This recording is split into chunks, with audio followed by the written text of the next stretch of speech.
Ya, assalamualaikum warahmatullahi wabarakatuh. Waalaikumsalam warahmatullahi wabarakatuh. Gimana kakak semua? Semoga dalam keadaan sehat ya kakak semua ya. Dan terus Alhamdulillah. semangat, semangat kakak semua. Jalanan kita masih panjang. Ya kakak semua, kita di sini akan membahas materi siang hari ini. Ya, sebelum kita membahas materi siang hari ini, kita berdoa dulu kakak semua ya. Kita berdoa menurut agama dan kepercayaan masing-masing. Berdoa mulai. Berdoa selesai. Yaitu pembahasan kita siang hari ini yaitu tentang modul 1.5. Slide-nya sudah terlihat ya? Sudah, Kak? Modul 1.5 yaitu pengembangan kurikulum PJOK. Kesepakatan bersama seperti biasanya, menyalakan kamera, mematikan mikrofon, hadir seutuhnya, menghargai waktu bersama, maksimalkan fitur chat, klik raise hand sebelum bertanya, dan gangguan teknis adalah hal wajar. Halo kakak semua, tujuan dari sesi kita kali ini adalah yang pertama, kakak semua dapat memahami 3 karakteristik utama kurikulum merdeka serta keterkaitannya dengan prinsip pemikiran Ki Hajar Dewantara.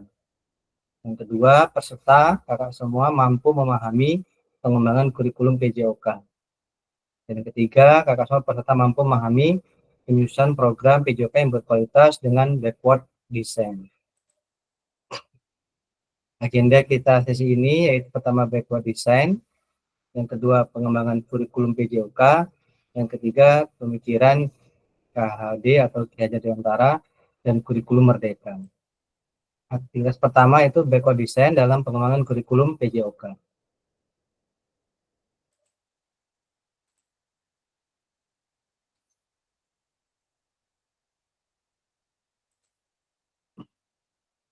Ya, modul 1.5 pengembangan kurikulum PJOK.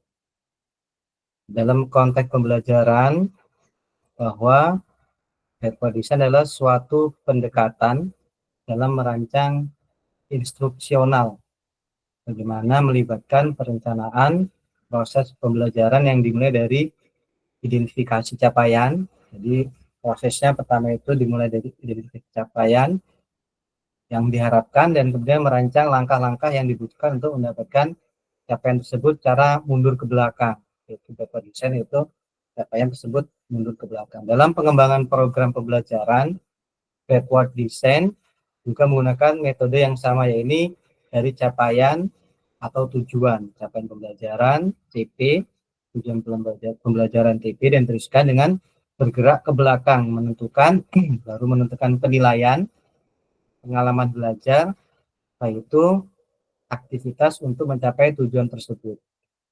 Backward design merupakan proses sistematis yang memastikan kesesuaian kurikulum dengan capaian pembelajaran yang diinginkan. Jadi ada proses backward design dalam pengembangan kurikulum secara umum melalui 3 tahap. Pertama, mengidentifikasi capaian pembelajaran, kita mengidentifikasi CP-nya.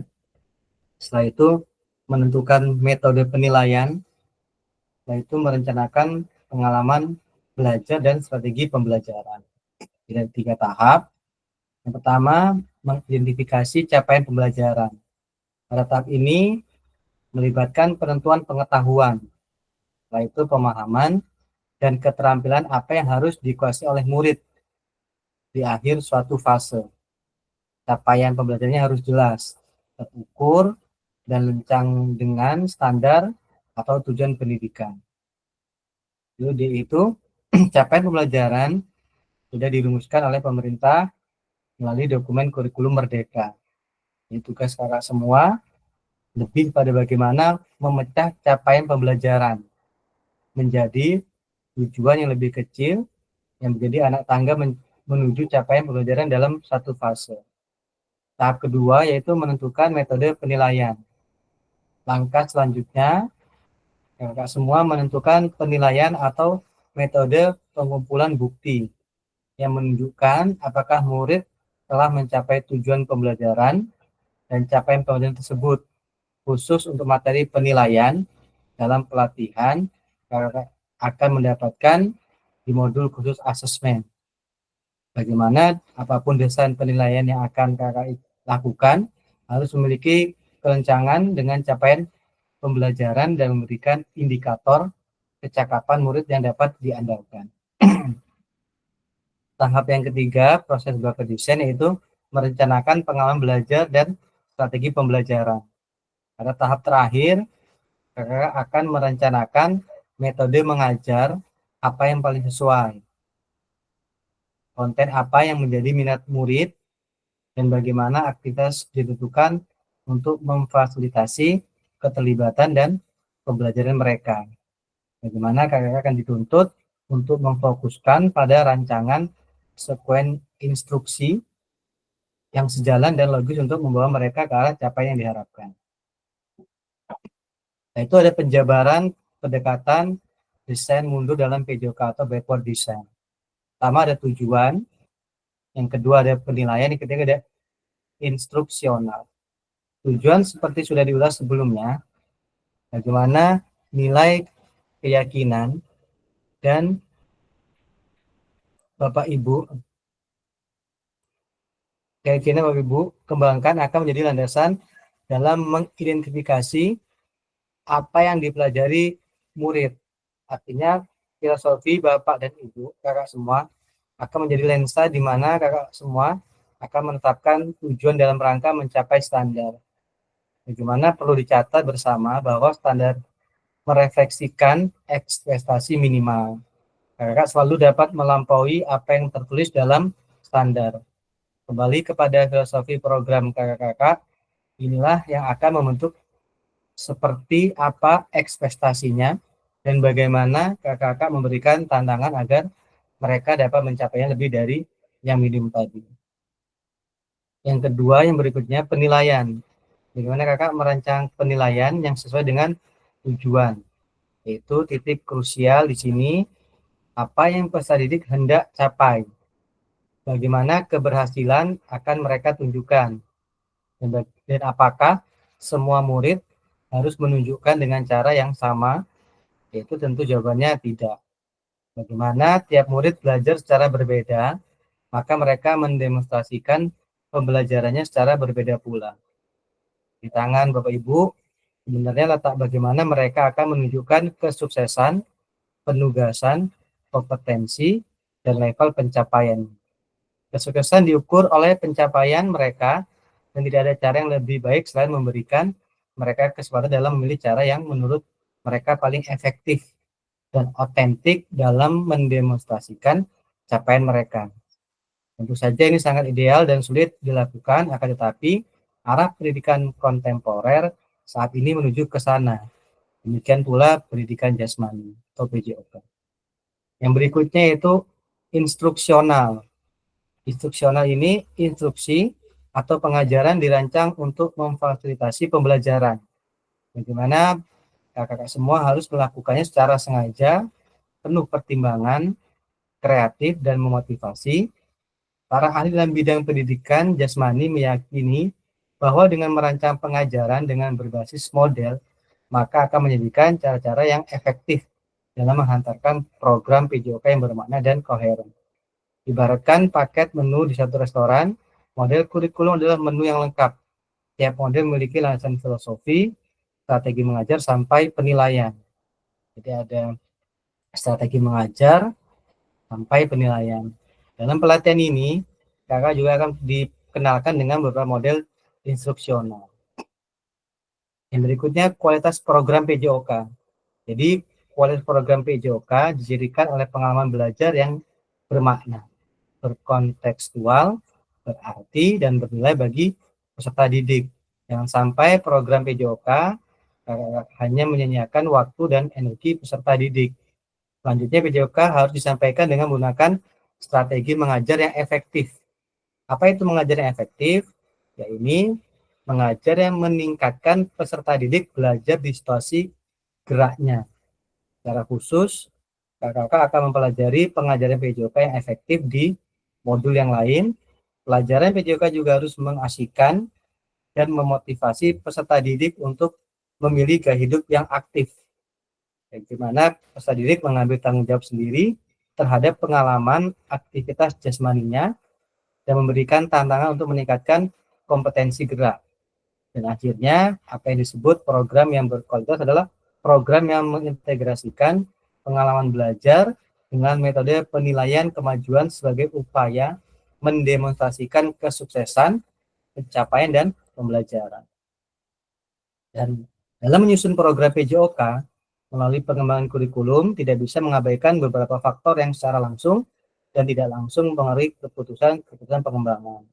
Setidaknya ada 6 faktor yang mempengaruhi pengembangan program PJOK, yaitu pertama kebutuhan dan karakteristik peserta didik, yang kedua konteks masyarakat, yang ketiga waktu, yang keempat alokasi jam pelajaran, yang kelima cakupan dan tahapan, keenam teknologi, dan bagian ini adalah menjabarkan keenam faktor tersebut.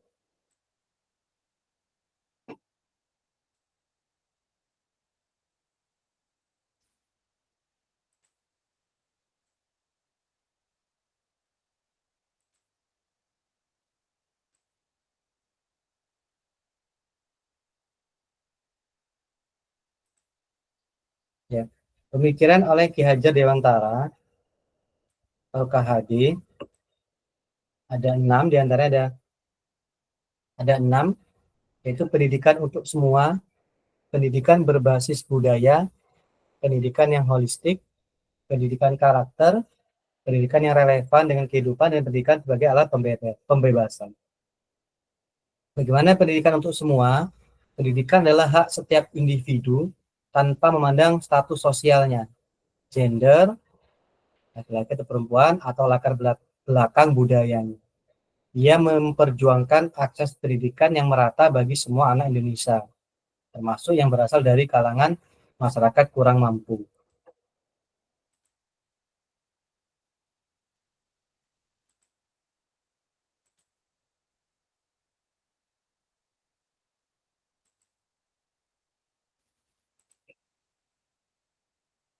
Pendidikan berbasis budaya, yaitu pendidikan haruslah memperhatikan dan membangun kearifan lokal serta budaya setempat.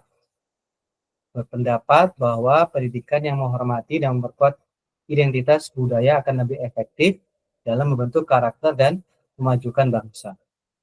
Pendidikan yang holistik, yaitu pendidikan tidak hanya terbatas pada aspek akademik, tetapi juga harus memperhatikan perkembangan fisiknya, emosional, dan sosial individu.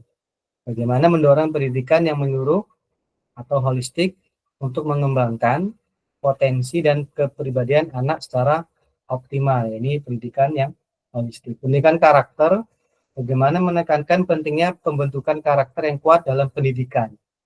Menurutnya, pendidikan harus membantu mengembangkan sifat-sifat seperti kejujuran, disiplin, tanggung jawab, kerjasama, dan semangat gotong royong untuk membentuk generasi yang berkarakter dan berintegritas.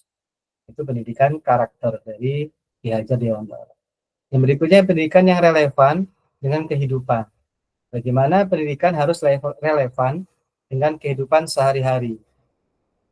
Pendidikan harus memberikan pengetahuan dan keterampilan yang dapat diterapkan dalam kehidupan nyata, sehingga murid dapat mempersiapkan diri dengan baik untuk menghadapi tantangan masa depan. Berikutnya pendidikan sebagai alat pembebasan. Pendidikan sebagai alat pembebasan dari ketidakadilan dan penindasan. Ia berjuang untuk menciptakan pendidikan yang dapat memberikan kesempatan kepada semua individu untuk berkembang dan meraih kehidupan yang lebih baik. Dasar-dasar pendidikan KHD atau Ki Hajar Dewantara ini masih relevan hingga saat ini dan menjadi landasan dalam pembangunan sistem pendidikan di Indonesia. Kontribusi dan pemikirannya dalam bidang pendidikan telah memberikan pengaruh yang sangat besar dalam pengembangan pendidikan di Indonesia. Dalam kurikulum Merdeka, setiap anak adalah bintang yang berkilau. Setiap murid memiliki potensi unik yang perlu diungkap dan ditemukan melalui pendekatan pendidikan yang inklusif dan terarah. Kurikulum Merdeka menggunakan pendekatan-pendekatan yang menekankan pada kebebasan, peserta didik, kemandirian, dan pengembangan potensi individu atau pendidikan yang menuntun menurut istilah Ki Hajar Dewantara.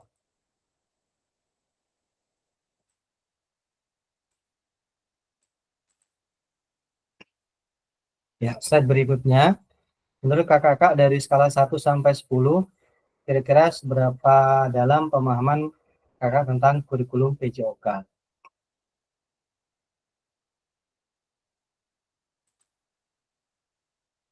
Nah, ini silakan kakak semua ketik di kolom chat apa tujuan dari adanya pelajaran PJOK di sekolah. Yang pertama ini kak ya, dari skala 1 sampai 10, kira-kira seberapa dalam pemahaman kakak-kakak tentang kurikulum PJOK. Nah itu dilanjutkan dengan apa tujuan dari adanya pelajaran PJOK di sekolah.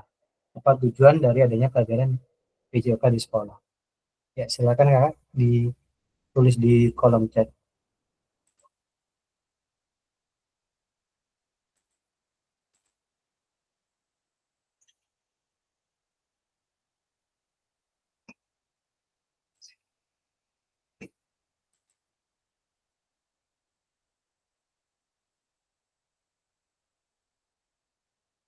Sambil diketik di kolom chat sambil saya absen yang pertama ya kakak.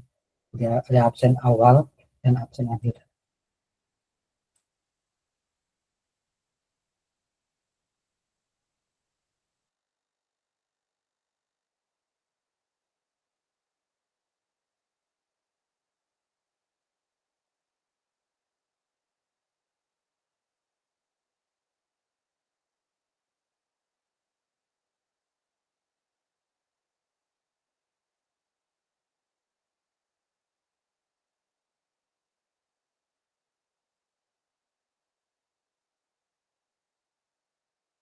Ya, setelah itu kakak tuliskan di kolom chat apa tujuan dari adanya pelajaran PJOK atau tujuan adanya pelajaran olahraga di sekolah.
Ya, di sini Kak saya punya Akbar pemahaman tentang kurikulum PJOK yaitu 7 dan tujuan pelajaran PJOK di sekolah menurut untuk meningkatkan kualitas individu baik fisik, mental, dan sosial.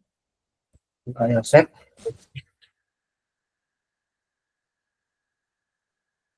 Yosep itu kurikulum PJOK 6 dengan tujuan pembelajaran PJOK meningkatkan kebugaran jasmani peserta didik, membentuk karakter peserta didik, meningkatkan interaksi sosial antara peserta didik dan memberikan rasa percaya diri peserta didik.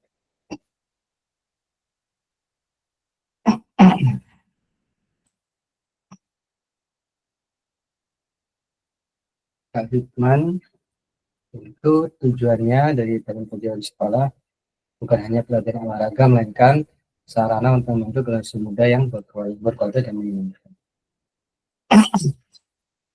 Pemahaman kurikulum PJOK Kak Iman memberikan nilai 7. Karena tujuan pembelajaran di sekolah itu mengembangkan anak secara keseluruhan, baik fisik, mental, sosial, emosional, intelektual, dan kesehatan melalui gerak. Karena untuk pemahaman kurikulum PJOK yaitu masih dinilai 5.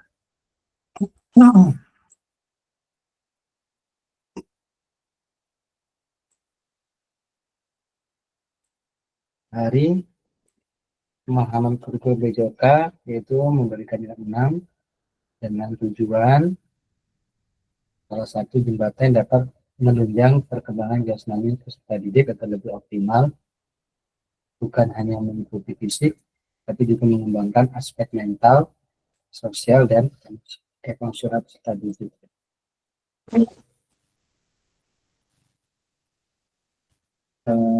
Jamal memberi nilai 7 untuk pemahaman kurikulum PJOK dengan tujuan PJOK meningkatkan kebugaran jasmani peserta didik untuk membentuk karakter meliputi aspek fisik, aspek mental, aspek sosial, dan emosional.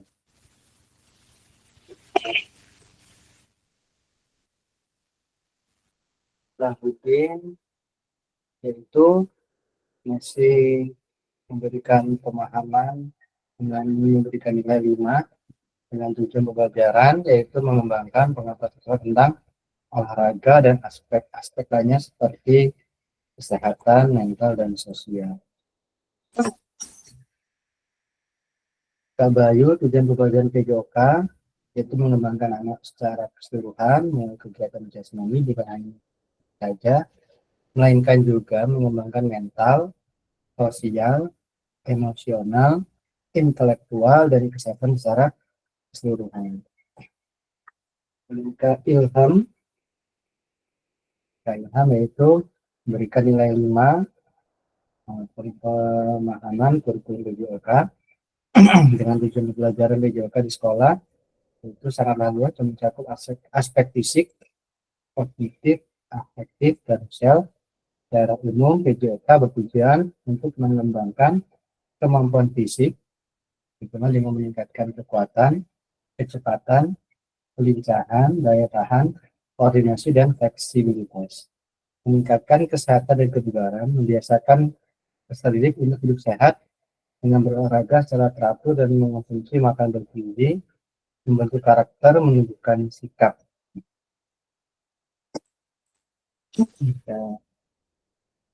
Itu pemahaman tentang kurikulum PJOK yaitu memberikan nilai 6 karena untuk membentuk karakter fisik, mental, dan emosional peserta didik tujuan dari pelajaran PJOK di sekolah.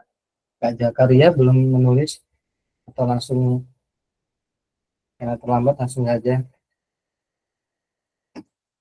Kak Jakaria.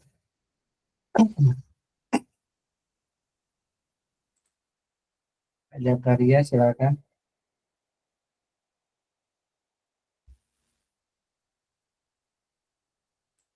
Silakan menulis di kolom chat Kak Jakaria.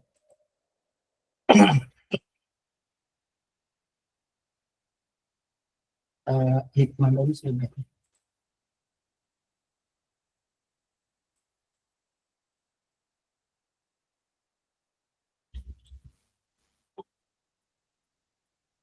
Pak Muhammad Kurniawan.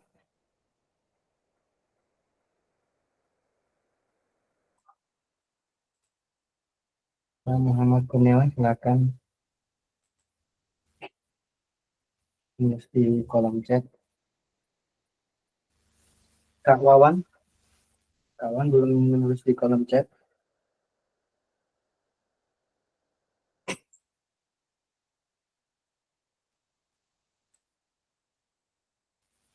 Dan semua kakak ya, tujuan dari adanya ujian di sekolah beragam yang setelah kakak jelaskan bahwa tujuan adanya pelajaran PJJ sekolah itu sangat penting dan sangat bermanfaat bagi peserta didik. Berikutnya, menurut capaian pembelajaran PJOK Kurikulum Merdeka 2024, PJOK bertujuan sebagai pembelajaran bagi peserta didik, yaitu ada 4: mengembangkan, membantu dan memberikan dukungan, membangun dan menerapkan, menyenangkan apresiasi. Yang pertama, mengembangkan. Bagaimana kurikulum PJOK itu mengembangkan, menerapkan, dan mengevaluasi keterampilan, konsep, strategi gerak yang akan menjadi disposisi untuk berpartisipasi dalam berbagai aktivitas jasmani dengan penuh kepercayaan diri, kompetensi, dan kreativitas. Itu capaian pembelajaran kurikulum PJOK Kurikulum Merdeka.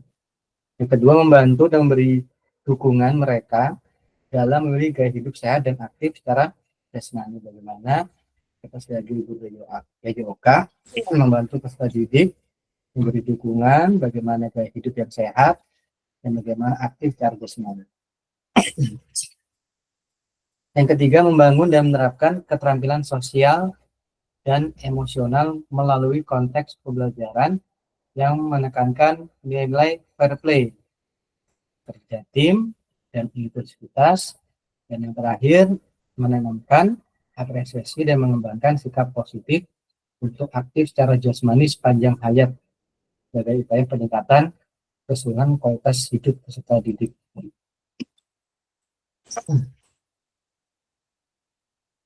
Mari berdiskusi sesuai pertanyaan pada slide berikutnya. Silakan tulis di kolom chat atau resen untuk menyampaikan pendapat Bapak Ibu. Terlepas dari kurikulum apapun, apakah selama ini Bapak Ibu sudah memahami dengan baik tujuan mata pelajaran dan menjadikannya sebagai acuan?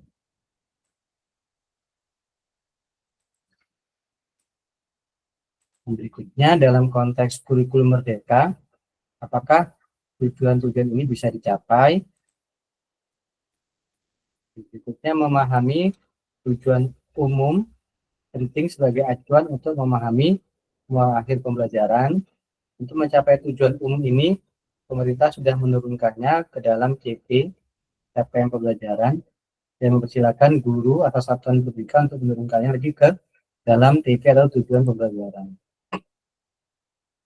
Dan bagaimana memastikan agar pengajaran yang kita lakukan benar-benar menyasar tujuan pembelajaran, karena seringkali pengajaran langsung fokus pada materi atau aktivitas yang harus dilakukan murid.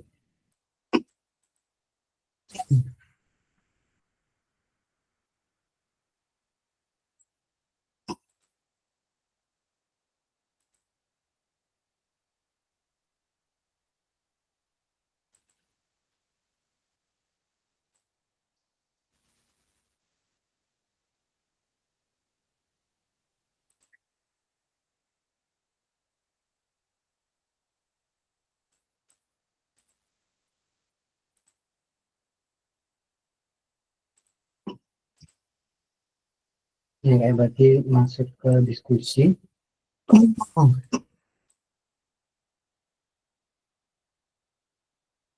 Klik kolom evaluasi. Ya, silakan kakak. Terlepas dari kurikulum apapun, apakah selama ini Bapak Ibu sudah memahami dan dengan baik tujuan mata pelajaran dan menjadikannya sebagai acuan? Dimana kakak terlepas dari kurikulum apapun, itu kakak sudah memahami dengan baik tujuan mata pelajaran yang kakak ajar sama ini dan menjadikannya sebagai acuan seperti dari modul ajar atau RPP itu apakah sudah memahami dengan baik tujuan mata pelajarannya yaitu PJOK dan menjadikannya sebagai acuan.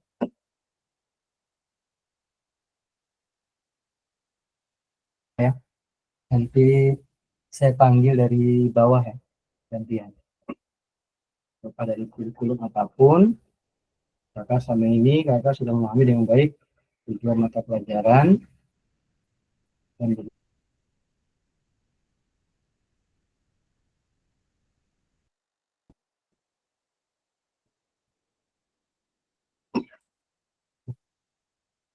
lupa dinyalakan. Maka kakak semuanya lupa saya menyalakan videonya lupa. Lupa kamera lupa di on kanan. Baru ketahuan kak, maaf. Saya tadi turn off kamera tuh, nggak sadar.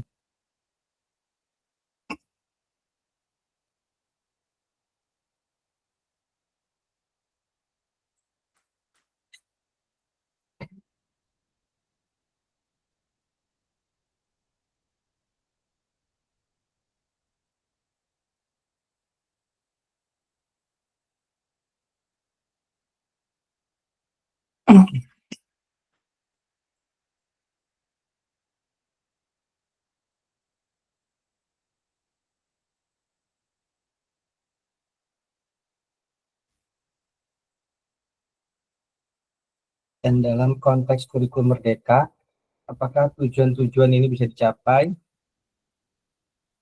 Yaitu memahami tujuan umum penting sebagai acuan untuk memahami muara akhir pembelajaran.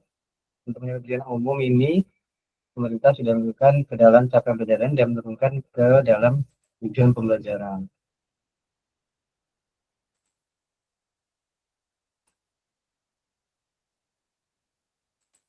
Ya, silakan Kak Bayu. Iya, gimana Kak? Ini terlepas dari kurikulum apapun, apakah Kak Bayu selama ini memahami dengan baik tujuan mata pelajaran PJOK dan menjadikannya sebagai acuan atau dari modul ajar?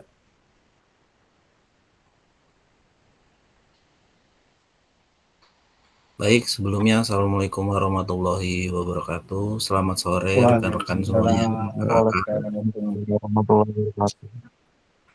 Baik, terlepas dari kurikulum apapun yang selama ini saya jalani, baik itu mulai dari kurikulum KTSP 2013 versi 2020, habis itu 2021 sampai dengan ke ini kurikulum Merdeka.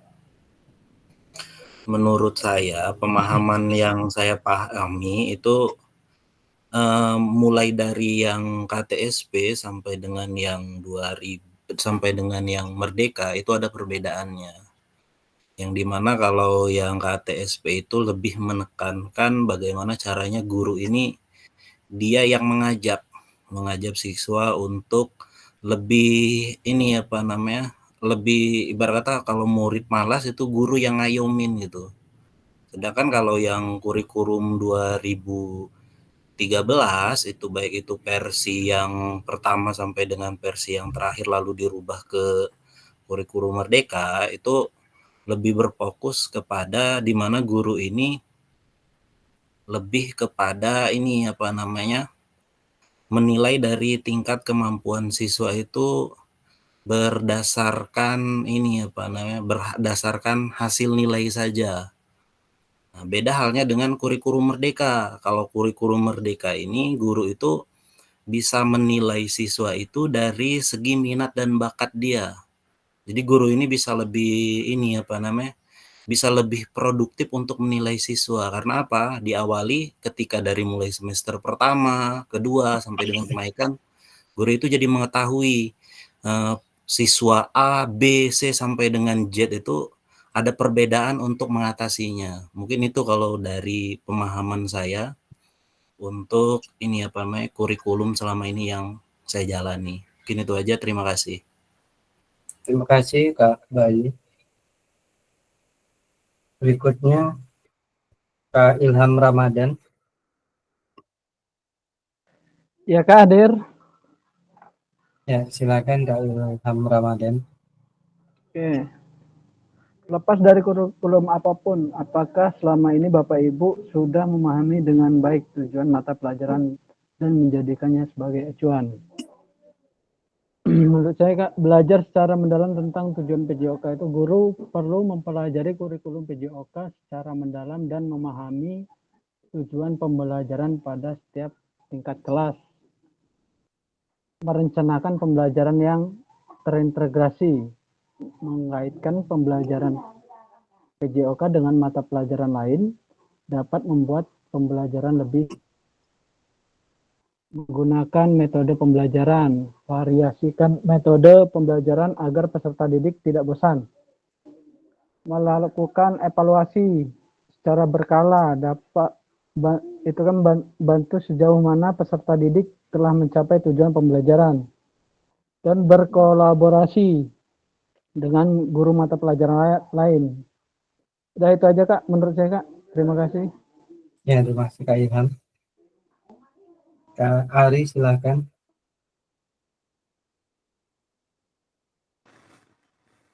Oke Kak. Baik. Saya mau terlepas dari kurikulum apapun, apakah selama ini saya sudah memahami dengan baik tujuan mata pelajaran dan menjadikannya sebagai acuan. Sejauh yang saya laksanakan dan saya alami, saya selalu berpedoman kepada silabus dan kurikulum kalau dulu di KTSP. Jadi untuk menentukan tujuan pembelajaran, saya berpedoman kepada kurikulum itu. Acuannya saya juga bisa melihat dari apa yang ada di sekolah saya. Jadi terkadang apabila di mata pelajaran itu keadaan sarana prasarana tidak memungkinkan untuk mencapai tujuan pembelajaran itu, terkadang ya saya mengakalinya itu dengan memaksimalkan tujuan mata pelajaran apa yang bisa saya olah untuk menjadikan tetap bisa terlaksana walaupun belum maksimal Kak. Mungkin itu saja Kak. Terima kasih.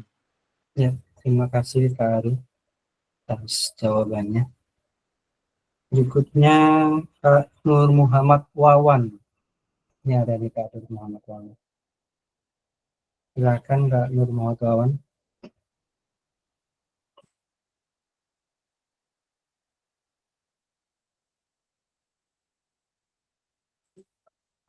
Kak Nur Muhammad Wawan.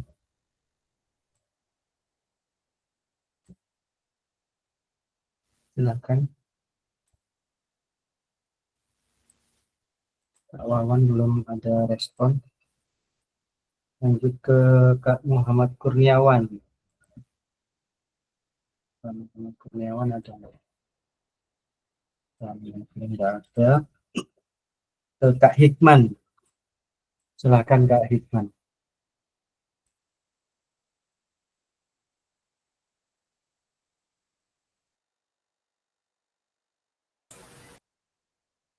Kak Hikman, apa lagi di luar Kak Hikman ya?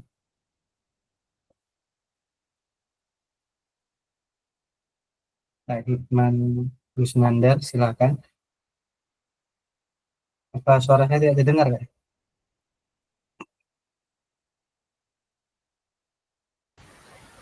Terdengar kok Kak. Kak Hikman lagi di luar mungkin ya. Ya ke Kak Ratna, silakan Kak Ratna. Ini lagi hujan mungkin sinyalnya berpengaruh mungkin ya. Oh iya Kak, di sini tadi gerimis nggak jadi hujan.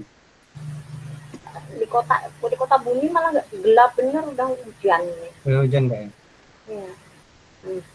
Baik, saya akan mencoba menanggapi tentang tujuan pembelajaran sebagai acuan untuk membuat modul ajar atau RPP kalau dulu.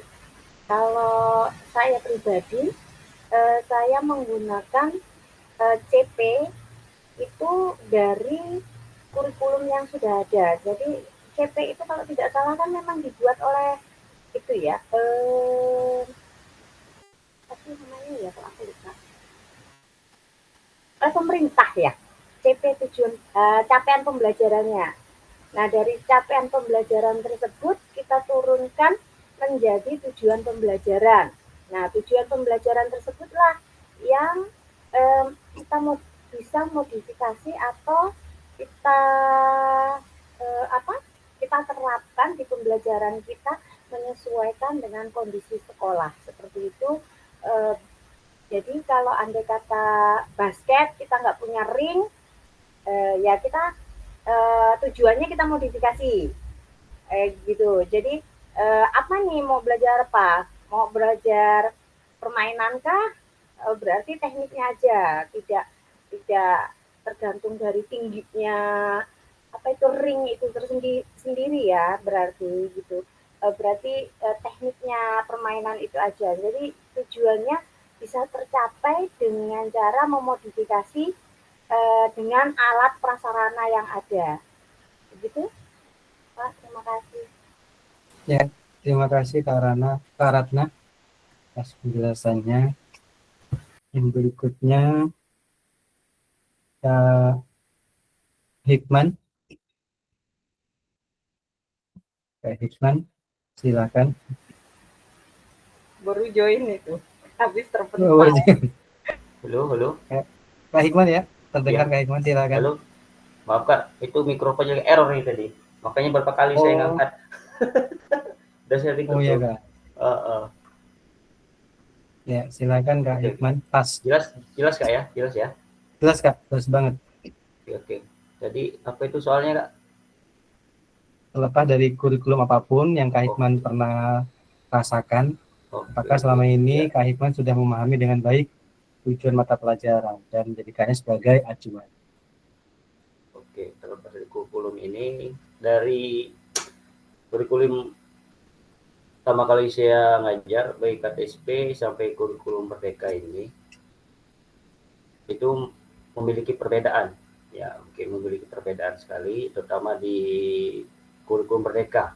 Kita sebagai guru atau sebagai pendidik ini dituntut kayaknya lebih banyak sekali kegiatan misalnya ya, untuk di bidang apa, semuanya harus perlu menggunakan internet lah gitu Kak, kalau untuk di kurikulum mereka. Tapi sebenarnya semua kurikulum itu bagus semua Kak tujuannya, untuk di pembelajaran baik kurikulum Merdeka maupun kurikulum ke-13. Hanya intinya kalau di pembelajaran kurikulum Merdeka maupun ke-13 ini, di PJOK khususnya, itu yang diutamakan adalah sarana dan prasarana sebenarnya.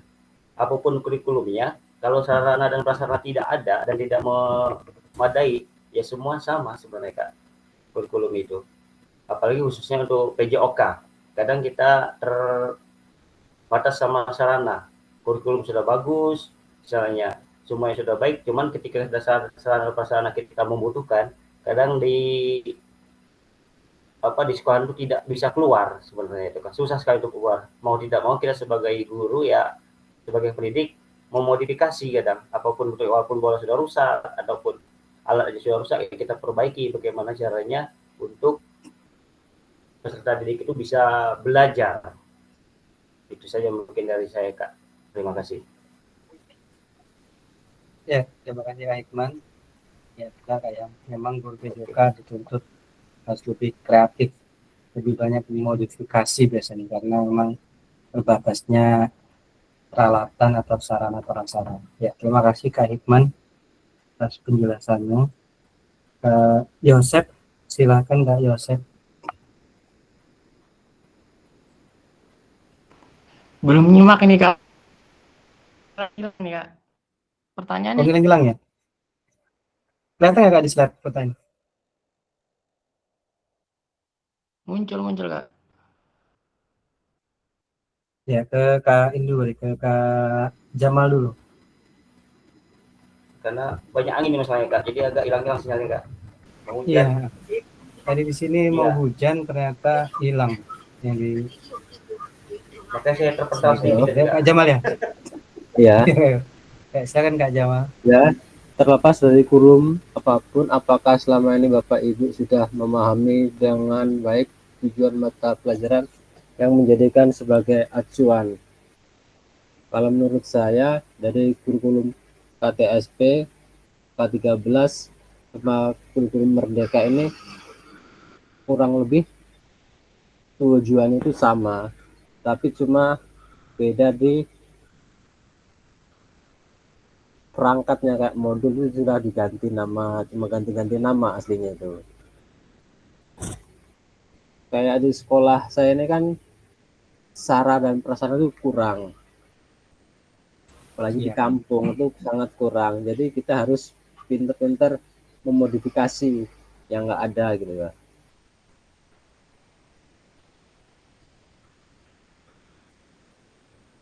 Juga kayak gitu aja ya. Ya, terima kasih Kak Jamal atas jawabannya ya. Jadi kurikulum apapun yang pernah kita lewati sebenarnya ada perbedaan, mungkin ada kesamaan, dan yang menjadi kendala bagi guru PJOK karena memang di perlengkapan atau peralatan. Karena PJOK ini jika tidak peralatan perlengkapan itu sangat susah untuk menjalankan kegiatan praktek pembelajaran. Tapi terlepas dari itu semua, kakak semua termasuk kita, bagaimana kita dituntut kreatif untuk pembelajaran di sekolah. Terima kasih Kak Jamal atas jawabannya. Berikutnya Kak Saifuddin Akbar, silakan Kak Saifuddin. Baik, Kak Rosi sebagai fasilitator, terlepas dari kurikulum apapun, apakah selama ini Bapak Ibu sudah memahami dengan baik tujuan mata pelajaran dan menjadikannya sebagai acuan? Saya sebagai orang terakhir yang menjawab pertanyaan ini, tentu saja jawaban saya tidak meleset dari jawaban rekan-rekan yang lain, ya. Menurut pemahaman saya dari pertama kali saya mengajar kurikulum 13, KTSP dan sebagainya, itu saya sedikit banyaknya memahami ya kurikulum tersebut. Akan tetapi kendala saya ketika praktik mengajar, yaitu tadi, terkendala dengan sarana dan prasarana.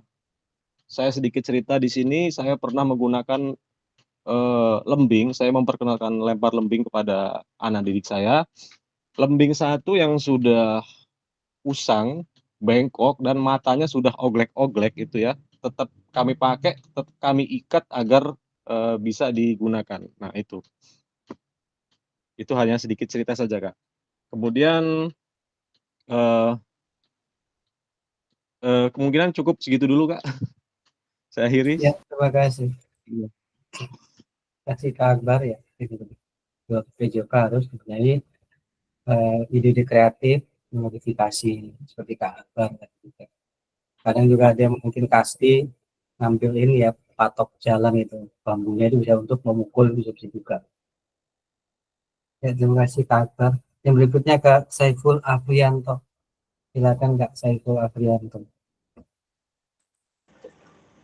Halo Kak, mendengar nggak suaranya Kak? Dengar Kak, jelas Kak? Oke, maaf kalau agak berisik soalnya dalam perjalanan ini Kak, lagi nyetir. Iya Kak Saiful. Oke, wah pelan-pelan ya. Sebelumnya Assalamualaikum warahmatullahi wabarakatuh. Waalaikumsalam warahmatullahi wabarakatuh. Untuk menanggapi pertanyaan dari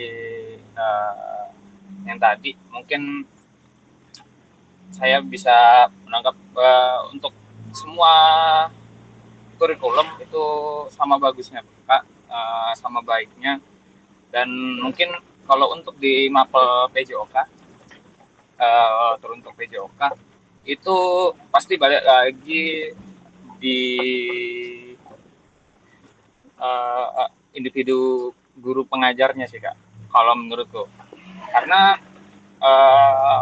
dituntut untuk tadi kreatif, inovatif, baik lagi ke sarana dan prasarananya. Kalaupun misalkan sarana dan prasarananya memadai, kita sebagai guru PJOK bisa sangat leluasa untuk berinovasi untuk menunjang terhadap kurikulumnya. Tapi dituntut dalam sarana prasarana yang kurang memadai, dan kita harus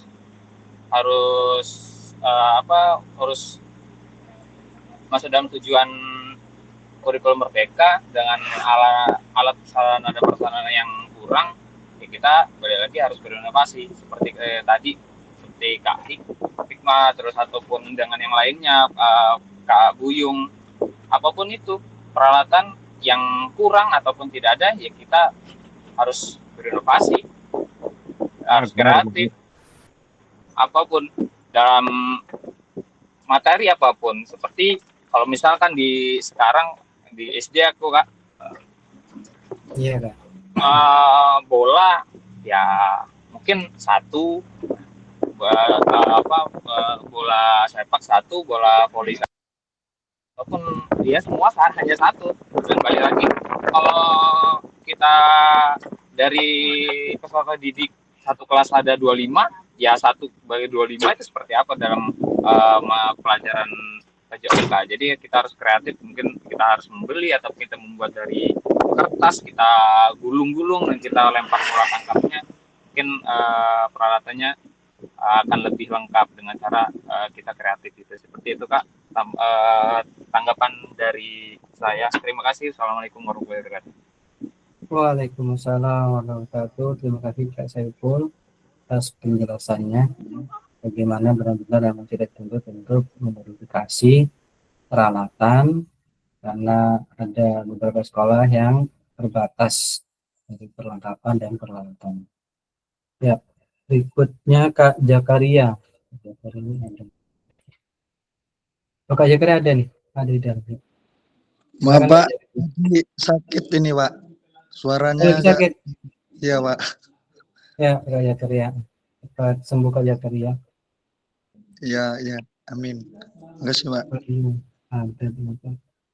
Kak Islah. Kak Islah silakan. Assalamualaikum warahmatullahi wabarakatuh. Waalaikumsalam warahmatullahi wabarakatuh. Terima kasih atas waktunya.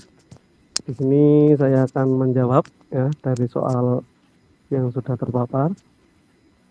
Terlepas dari kurikulum apapun, apakah selama ini Bapak atau Ibu sudah memahami dengan baik tujuan mata pelajaran dan menjadikannya sebagai acuan?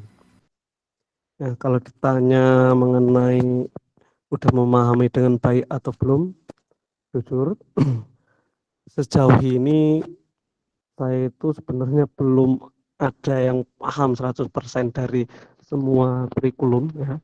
Dari pertama saya mengajar yaitu kurikulum 13, terus kurikulum Merdeka ini ya, dulu kurikulum 13 udah beberapa versi. Itu sudah paham tapi belum dengan baik seperti itu. Dan untuk menjadikan sebagai acuan itu ya saya jadikan acuan, tetapi tidak 100%. Karena apa? Karena saya juga menyesuaikan dengan sarana yang ada di sekolah kami, yang alhamdulillah itu ada hampir 80% untuk peralatan itu ada, tetapi yang ada itu tidak lengkap. Kayak contohnya mungkin lompat tinggi, matrasnya ada, untuk ininya tidak ada. Terus untuk lompat jauh ya mungkin tetap kita bisa variasi, tetapi untuk lapangan atau bak pasirnya tidak ada, jadi kan tidak bisa maksimal, tetapi tetap menggunakan acuan yang ada di silabus ataupun yang lain-lain seperti itu. Nah, mungkin sudah cukup itu aja. Terima kasih. Ya, terima kasih Kak Islah atas penjelasannya. Berikutnya Kak Yosef tadi yang belum jawab. Silakan Kak Baik, Yosef. Kak.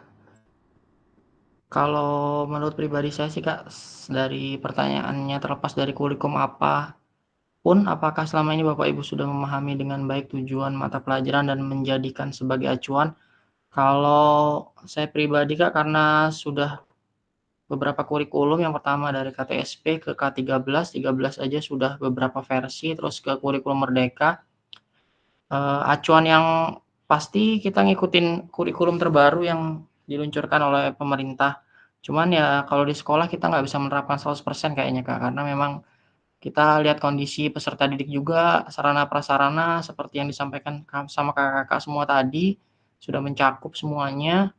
Mungkin kalau acuannya tidak bisa 100% mungkin sih Kak, kalau menurut saya, karena memang ya tadi bingung kita ngikutin, kurikulum yang terbaru ini, kurikulum Merdeka, kita sudah pelatihan, nanti sebentar lagi kurikulum berganti lagi, acuannya berganti lagi. Jadi, kita menerapkan ke peserta didiknya itu kayaknya baru setengah, sudah berganti lagi. Ini, mau jadi kurikulum nasional katanya. Jadi ya mungkin itu Kak, acuannya, nggak bisa dipakai 100%, tapi mengikuti acuan yang diberikan oleh pemerintah dengan ya melihat sarana prasarana yang ada di sekolah. Kalau di sekolah besar sih mungkin sarana prasarananya sudah lengkap semua ya Kak, mungkin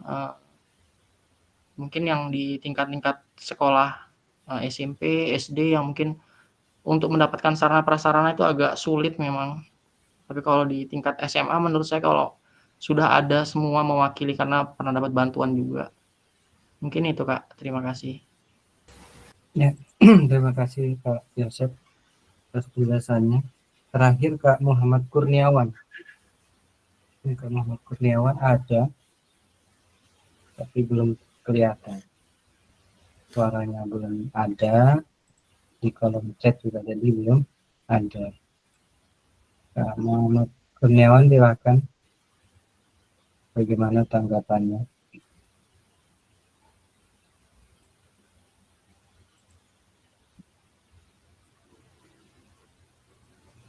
Kak Muhammad Kurniawan ada nih. Kak Muhammad Kurniawan silakan. Ya, silakan Kak Muhammad Kurniawan sudah terbuka. Nah ya, silakan Kak Muhammad Kurniawan.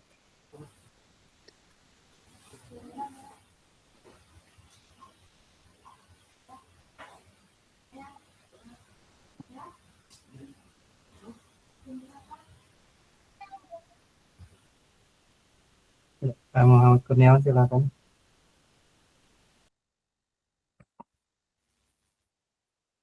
Tadi sudah terbuka mic-nya.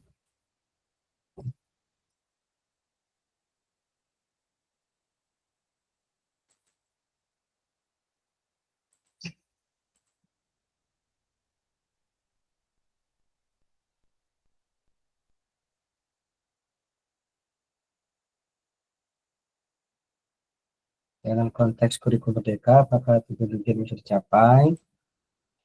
Yaitu bagaimana memahami tujuan umum penting sebagai acuan. Jadi, memahami tujuan umum penting sekali bagi kita semua untuk sebagai acuan untuk memahami muara akhir pembelajaran. Untuk mencapai tujuan umum ini, pemerintah sudah menurunkannya ke dalam capaian pembelajaran. Jadi kata Kakak Ratna, bahwa pemerintah sudah membuat atau menurunkannya ke dalam CP atau capaian pembelajaran dan mempersilakan guru atau pendidikan kita semua untuk menurunkannya lagi ke dalam TP atau tujuan pembelajaran. Nah ini semua jawaban berikutnya. Bagaimana memastikan agar pengajaran yang kita lakukan benar-benar menyasar tujuan pembelajaran, karena seringkali pengajaran langsung fokus pada materi atau aktivitas yang harus dilakukan murid.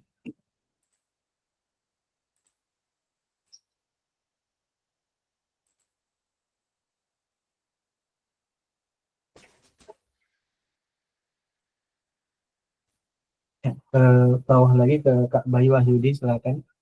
Bagaimana Kak semua memastikan agar pengajaran yang kita lakukan juga benar-benar menyasar pada tujuan pembelajaran. Karena seringkali pengajaran langsung fokus pada materi, kadang langsung fokus pada materi atau aktivitas apa yang harus dilakukan murid. Ya, silakan Kak Bayu. Atau Kak Muhammad Kurniawan dulu mau jawab, sudah terbuka suaranya. Tadi Kak Muhammad Kurniawan belum jawab sama sekali, Kak. Cek.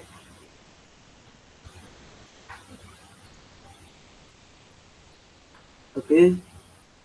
Iya. Cek 1. Iya Kak, sudah dengar Kak?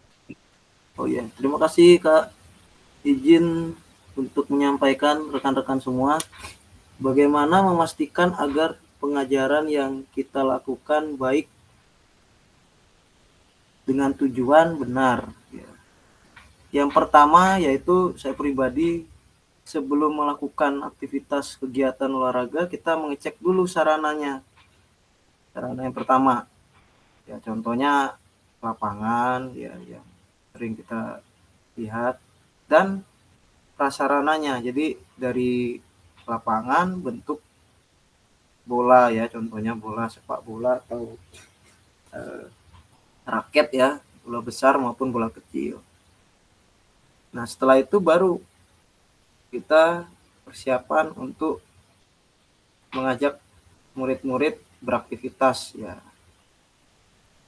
seperti ya pemanasan, inti dan penutupan. Memastikannya dalam arti seperti ini, bila bola ataupun raket diambil contohnya rusak atau patah, kita buat laporan ke bendahara. Kalau saya pribadi gitu, saya buat laporan langsung tindak lanjut. Setelah 3 bulan cair baru diganti penggantinya, tetap yang rusaknya yang sarana yang tadi dipakai tetap kita simpan gitu sebagai bukti gitu. Kalau itu saya pribadi. Kalau ada tambahan dari rekan-rekan mohon ditambahkan. Terima kasih Kak Muhammad Kurniawan atas jawabannya. Ya, Silakan Kak Bayu untuk memberikan jawaban tentang bagaimana memastikan agar pengajaran yang kita lakukan itu benar-benar menyasar tujuan pembelajaran. Karena seringkali semua kita kadang pengajaran kita itu langsung fokus pada materi atau aktivitas yang akan dilakukan. Silakan Kak Bayu.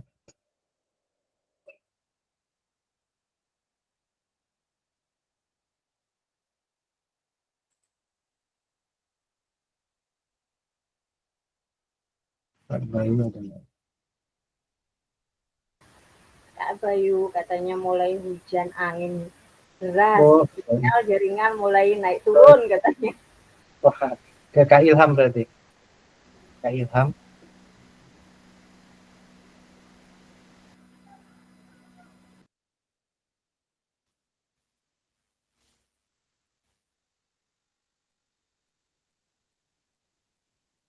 Kak Kak Ilham Bayu juga. terpantau itu Pak. Kak Bayu ada ya? Kak baru masuk tadi kepental Kak. Di sini Oh lagi iya. hujan deras soalnya. Iya Kak. Silakan Kak Bayu.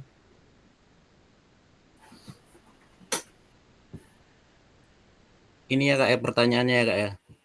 Iya Kak, bagaimana memastikan agar pengajaran yang kita lakukan benar-benar menyasar pada tujuan pembelajaran, karena kan kita seringkali mengajar itu langsung fokus pada materi atau aktivitas yang harus dilakukan murid. Bagaimana memastikan agar pengajar yang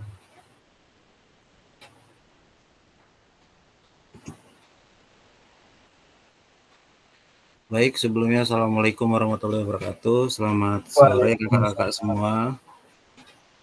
Oke, kalau untuk saya, itu cara saya untuk memastikan agar apa yang saya ajarkan itu bisa pasti menyasar pada tujuan pembelajaran. Itu yang pertama saya lakukan adalah saya melakukan pengamatan dulu, Kak. Jadi maksud melakukan pengamatan itu tadi, saya itu harus mengetahui kebutuhan dari peserta didik saya dulu. Karena kita kalau mau ngajar itu kalau kita tidak mengetahui ini keinginan dari peserta didik kita juga nanti ketika melakukan pengajaran atau pembelajaran di dalam kelas ataupun di luar kelas itu akan kesulitan. Contohnya misalkan kalau seperti saya itu kan sekolahnya mohon maaf di desa kan. Kalau saya tidak ini melakukan pengamatan dulu atau melakukan bahasa agak bagusnya dikit, riset, saya nanti akan kesulitan untuk mengajar gitu, Kak. Makanya saya sebelum melakukan pengajaran itu biasanya saya melakukan riset dulu. Jadi ketika saya sudah melakukan riset, maka saya akan mengetahui kebutuhan peserta didik yang mau saya ajar ini apa. Jadi ke depannya ketika saya melakukan pembelajaran itu bisa tepat sasaran. Jangan kita contohnya misalkan kita mau mengajarkan renang gitu. Sedangkan di wilayah saya ini di Abung Tengah ini nggak ada kolam, Kak. Jadi kalau saya mau mengajarkan renang itu minimal kalau saya pribadi di tempat saya kebetulan kan daerah saya ini dekat sama ini, Kak, Wailarem, mungkin teman-teman pada tahu semua ya Wailarem ya. Jadi untuk mengajar renangnya kebetulan kan murid saya itu ada yang mempunyai keramba. Selain mempunyai keramba dia juga punya perahu.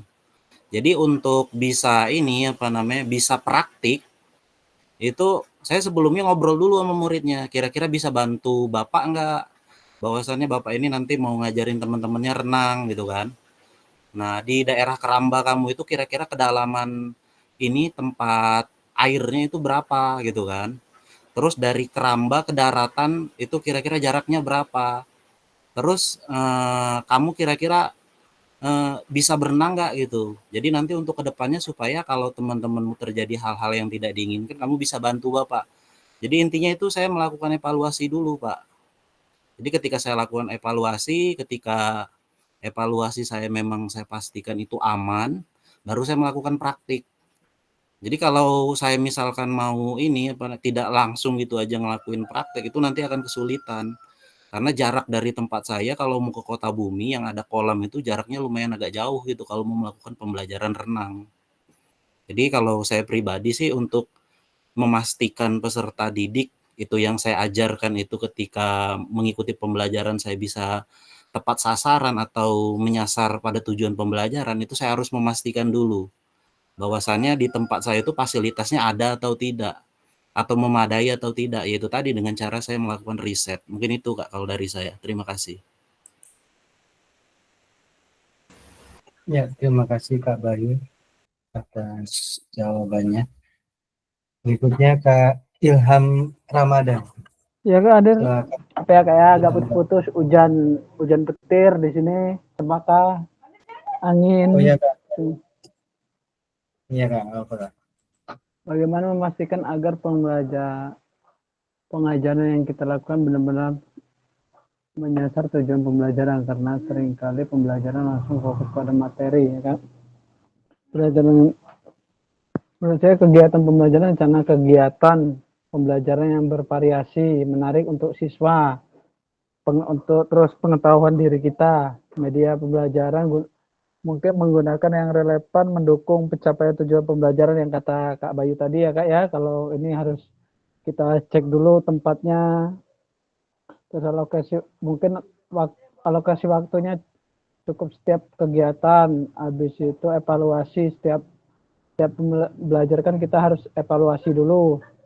Yang pastinya kita harus memberi motivasi kepada siswa, berdiskusi, tanya jawab tentang pembelajaran. Habis itu lakukan evaluasi formatif secara berkala untuk memantau perkembangan belajar siswa, memberikan umpan balik tadi ya Kak. Dan sumatif, lakukan evaluasi sumatif di akhir pembelajaran untuk mengukur pencapaian.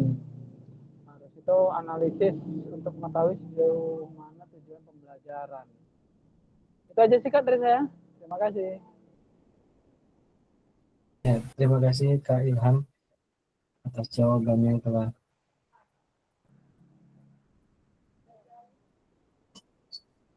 Berikutnya itu Kak Ari. Silakan Kak Ari. Oke Kak, baik Kak. Saya akan mencoba menjawab.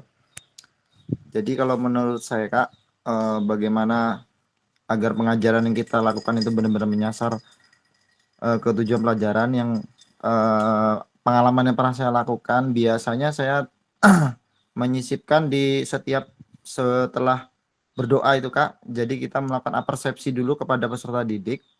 Di situ disisipkan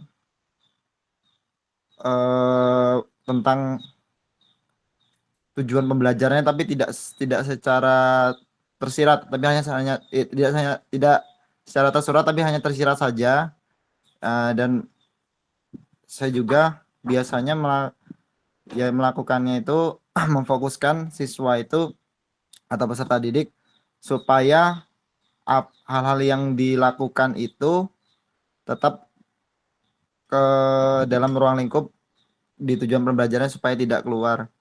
Contohnya misal kalau saya di SD kan gerak lokomotor, jadi misalnya tentang materi variasi gerak lokomotor, jadi ya tetap saya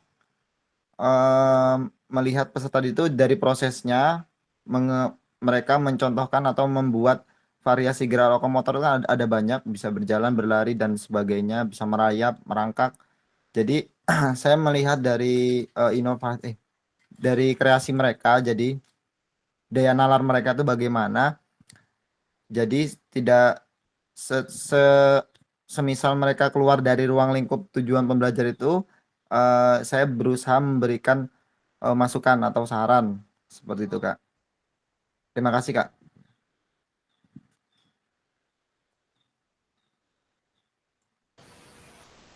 Terima kasih Kak Arya atas jawabannya yang telah disampaikan. Yang berikutnya itu Kak Nur Muhammad Wawan Saputra. Kak Wawan. Silakan Kak Wawan.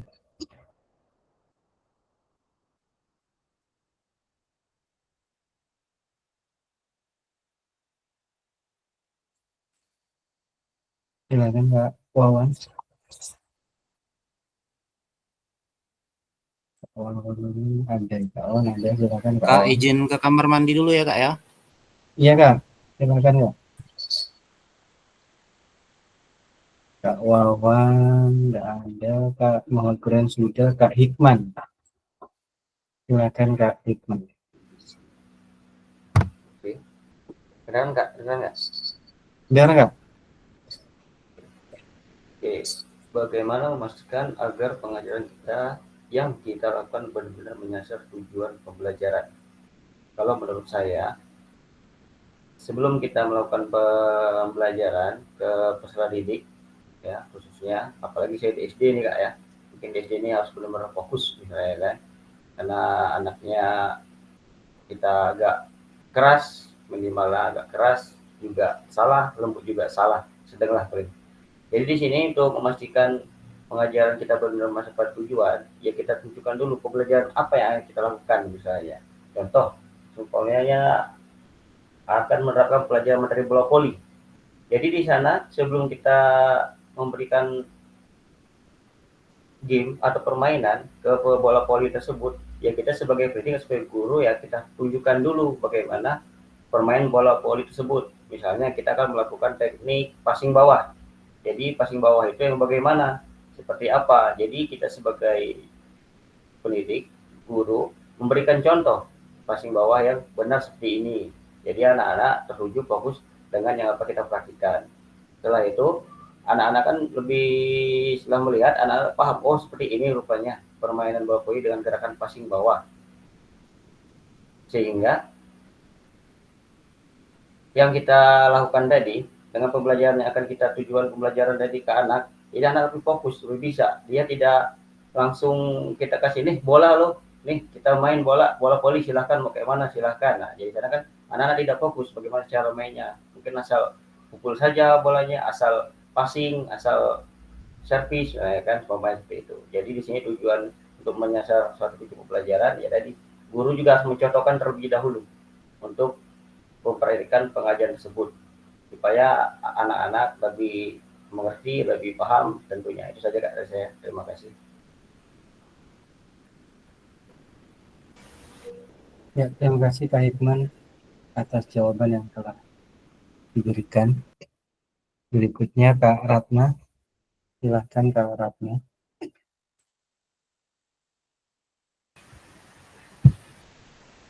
Baik Kak, terima kasih. Adik, tolong kecilin HP-nya. Maaf, nggak ada anak-anak. Iya, nggak apa-apa. Eh, kalau saya pribadi tadinya sebelum saya memahami apa itu CP, apa itu ini ya, ngajar ya fokus sama materi gitu, ngasih materi, praktek dan lain sebagainya. Tapi setelah kesini-sini banyak belajar, oh saya baru memahami bahwa CP yang ada itu diturunkan menjadi tujuan pembelajaran. Setelah menjadi tujuan pembelajaran, tugas kita itu mengarahkan anak-anak mencapai sasaran tujuan pembelajaran tersebut. Dengan cara apa? Kan kita nggak tahu kemampuan anaknya. Kalau yang sering saya lakukan menggunakan tes awal atau tes diagnostik, menggunakan LKPD yang simpel-simpel. Contohnya saya akan memberikan materi lokomotor, non-lokomotor, dan manipulatif. Sebelum saya memberikan materi tersebut, anak-anak sebenarnya sudah memiliki kemampuan dasar, gerak dasar tersebut, gerak dasar, pola gerak dasar tersebut. Nah, paham tidak, tahu tidak, jalan itu berpindah tempat atau tidak, lari berpindah tempat atau tidak, jongkok berpindah tempat atau tidak, main bola menggunakan objek itu termasuk yang mana gitu. Saya menggunakan tes awal terlebih dahulu. Setelah menggunakan tes awal, saya baru mengetahui mana anak-anak yang sudah paham, yang belum paham, dan yang tidak paham sama sekali. Berarti yang tidak paham sama sekali ini pengetahuan tentang gerak tersebut masih nol. Padahal sudah dikasih tahu jalan berpindah tempat atau tidak gitu. Nah, dari situ kita mengetahui kemampuan anak. Nah, dari situ kita bisa membuat metode pembelajaran. Dengan cara apa? Oh, anak-anak yang sudah bisa dipisah, anak-anak yang belum cukup bisa dan tidak bisa sama sekali digabung. Nah, kayak diferensiasi ya, kayak dibagi menjadi dua gitu ya. Nah, dari situ nanti saya kasih materi yang sama, cuman tingkat levelnya berbeda, sampai benar-benar dia bisa menyelesaikan tugas-tugas yang saya berikan. Setelah itu saya memberikan tes nih ya, sekali pembelajaran kan ada penyampaian materi dan lain sebagainya. Saya berikan tes. Setelah saya berikan tes, saya evaluasi di situ. Kalau memang ada yang belum menyasar tujuan pembelajaran, biasanya saya remedial atau pengayaan. Itu bisa saya lakukan secara berkali-kali. Karena kalau anak-anak kecil itu kadang-kadang pinter, ya kepinteran, kadang-kadang yang nggak ngerti banget, saya juga bingung. Anak-anak zaman sekarang itu dibentak nggak boleh, dikasarin, dibilangnya kita dimarah gitu. Sedangkan pengetahuan mereka itu ya begitu, tingkatannya itu benar-benar apa sih yang pintar-pintar banget gitu loh Kak. Yang maaf ya, yang belum tahu bener kadang begitu. Nah, saya kurang lebih kadang-kadang menggunakan seperti itu. Kalaupun saya tidak menyiapkan LKPD, biasanya saya pancing-pancing dengan pemantik. Apa ini. Nah, nanti saya checklist mana yang paham, mana yang nggak paham gitu. Kurang lebih seperti itu. Terima kasih. Terima kasih Kak Ratna, luar biasa penjelasannya tentang bagaimana penyelenggaraan tes pemahaman dari gerak lokomotor, gerak non-lokomotor, dan gerak manipulatif atau memakai LKPD dan metode penilaian. Berikutnya Kak Yosef, silakan. Silakan Kak Yosef. Baik. Bagaimana memastikan agar pengajaran yang kita lakukan benar-benar menyasar tujuan pembelajaran? Suaranya ada ya Kak ya? Ada Kak. Jelas ya? Aman. Jelas. Karena posisi mendung-mendung ini Kak, susah sinyal. Yang pertama kita lakukan pastinya menyiapkan peserta didik dulu. Sudah itu kita memberikan pemahaman ke peserta didik tentang tujuan pembelajaran apa yang akan kita lakukan. Setelah kita memberi pemahaman, terus kita awalnya seperti yang sudah dijelaskan Kak Ratna tadi, semuanya sudah mencakup semua di situ.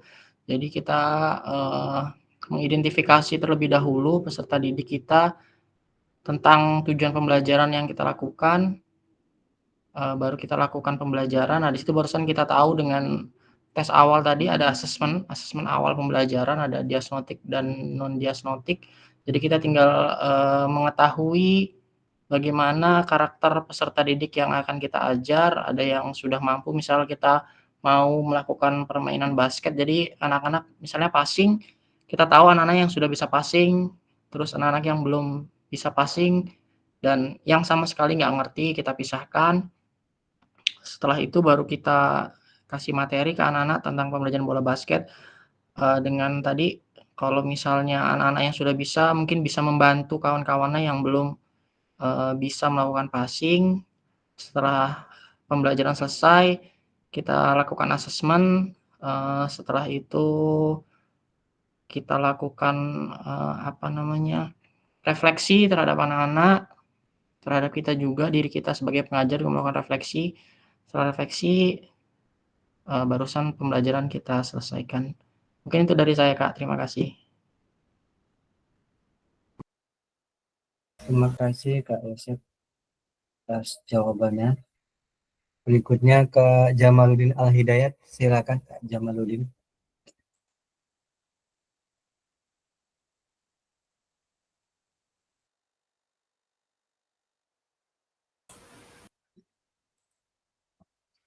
Kak Jamal, silakan Kak Jamal untuk menjawab pertanyaan yang ada di slide.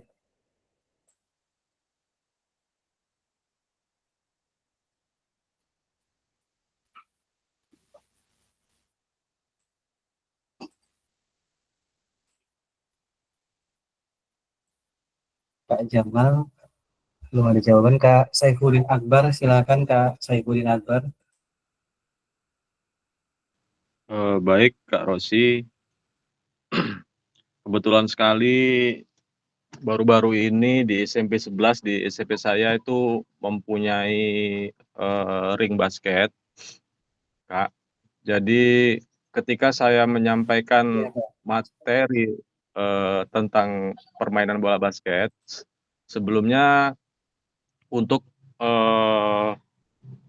tepat sasaran pembelajaran yang saya lakukan ini, saya ajak ngobrol dulu anak-anak.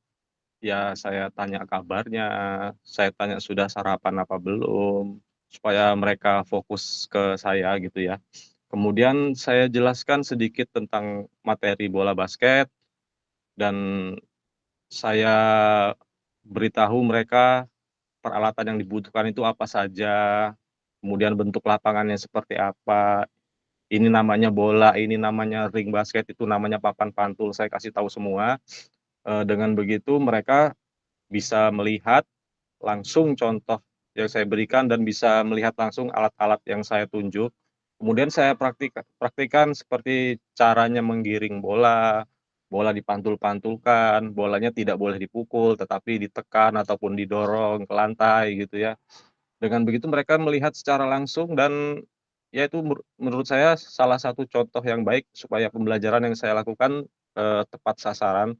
Kemudian saya ajari caranya syuting bola basket, tangannya harus seperti apa, menghadapnya kemana, seperti itu Kak ya.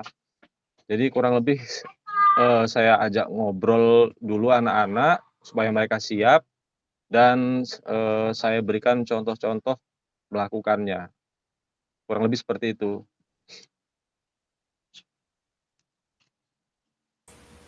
Ya, terima kasih Kak Akbar atas penjelasannya. Berikutnya ke Kak Saiful Aprianto. Silakan Kak Saiful. Mungkin masih di perjalanan. Ke Kak Jakaria. Silakan Kak Jakaria.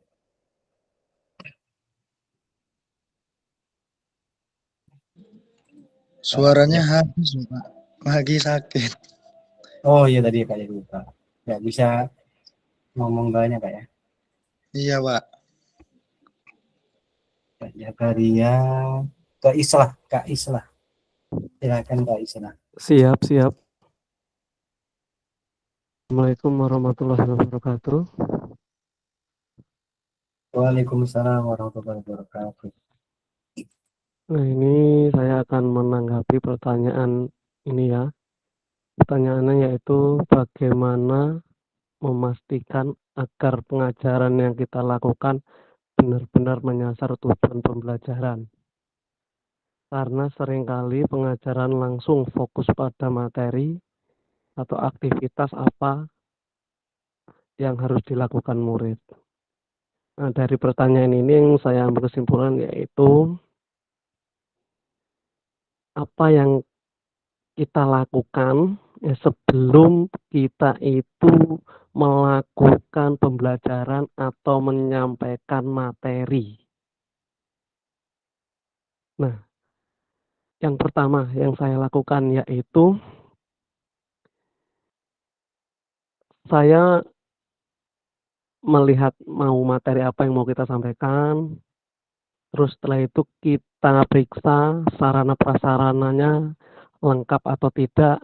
Ya, contohnya kalau sepak bola, bolanya ada atau tidak, kira-kira kurang atau tidak, gembos atau tidak, terus lapangannya kira-kira udah ready belum, udah siap belum, mungkin di situ ada batu atau mungkin di situ ada kayu atau apapun. Nah, setelah itu baru kita sampaikan ke anak, kita praktek. Nah, dan sebelum kita praktek itu saya bariskan, saya tanya dulu di situ, adakah yang sakit atau mungkin adakah yang belum makan, atau saya tanya juga kelengkapan dirinya, tak lihat ada yang masih nyeker atau tidak, terus pakaiannya itu sudah memenuhi syarat atau belum. Kalau saya itu kan wajib menggunakan kaos dan training, itu sudah atau belum. Dan setelah itu baru saya masuk ke materi. Dan biasanya sebelum materi itu kan berdoa. Nah, setelah berdoa, di saat berdoa itu pun saya pantau. Terkadang karena di doa itu banyak yang buat main-main. Kadang waktunya doa malah bercanda segala macam. Ada yang buat cekik, kadang masih ada tendangan segala macam sama temennya. Nah, di gitu saya kasih motivasi. Pentingnya doa itu apa? Segala macam. Nah, itu sebelum ke materi. Karena saya ini pernah mengalami kasus yaitu siswa, karena saya di situ tidak menanyakan ada yang sakit atau tidak, ya karena siswa itu terkadang walaupun di awal pembelajaran dulu saya itu selalu menyampaikan, kalau seandainya ada yang sakit, tolong ngomong sama Bapak. Jadi nanti tetap ikut ke lapangan, walaupun tidak ikut praktek. Nah, tetapi terkadang namanya anak itu kan malu atau gengsi sama teman, terkadang laki-laki justru kadang gengsi sama yang teman perempuan atau takut diejek sama laki-laki lemah dan lain-lain seperti itu. Nah, benar, baru pemanasan waktu itu kebetulan tak suruh lari. Nah, baru satu putaran lapangan itu ada yang pingsan. Setelah itu saya tanya-tanya, ternyata dia itu sakit dari pagi, tetapi itu nggak berani ngomong. Jadi saya saat ini tuh kalau mau praktek itu saya terapkan benar, saya harus nanya kondisi siswa itu seperti apa, ada yang sakit atau tidak, dan lain-lain. Terus ini ada lagi tadi apa yang sempat lupa ya. Ini sebelum memulai, terutama ini untuk kelas 7, sebelum mulai praktek atau pembelajaran yang mau praktek lah intinya ya, entah itu permainan ataupun bukan, itu saya selalu menanya, di sini siapa yang sudah pernah memainkan ataupun paham tentang permainan ini, contohnya basket gitu.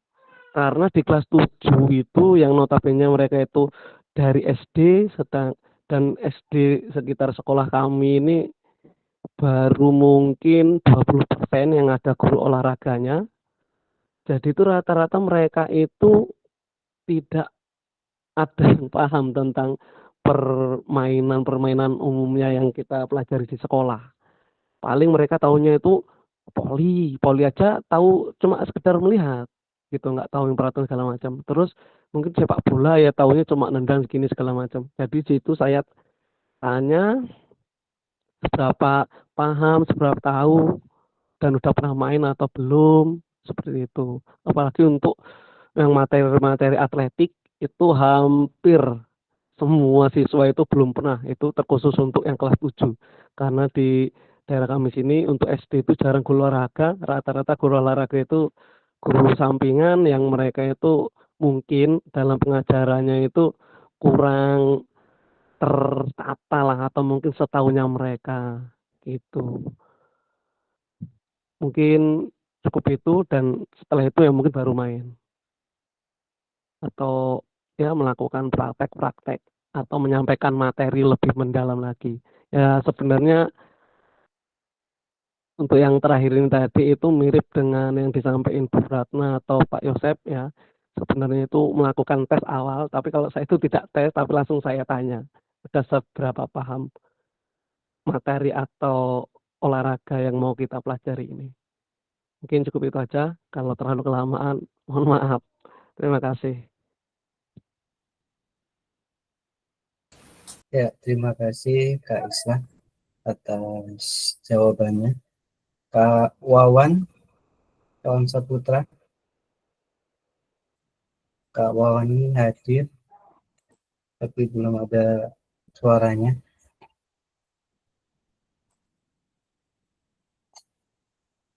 Kak Wawan, silakan.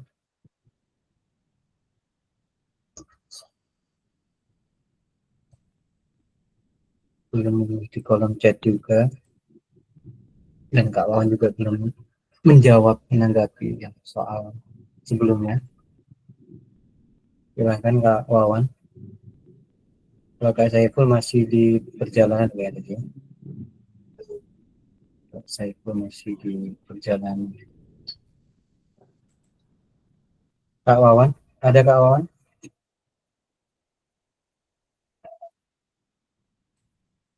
Ya, kalau Kak Wawan nggak ada, kita lanjutkan slide berikutnya, itu proses backward design dalam pengembangan kurikulum secara umum, yaitu melalui 3 tahap.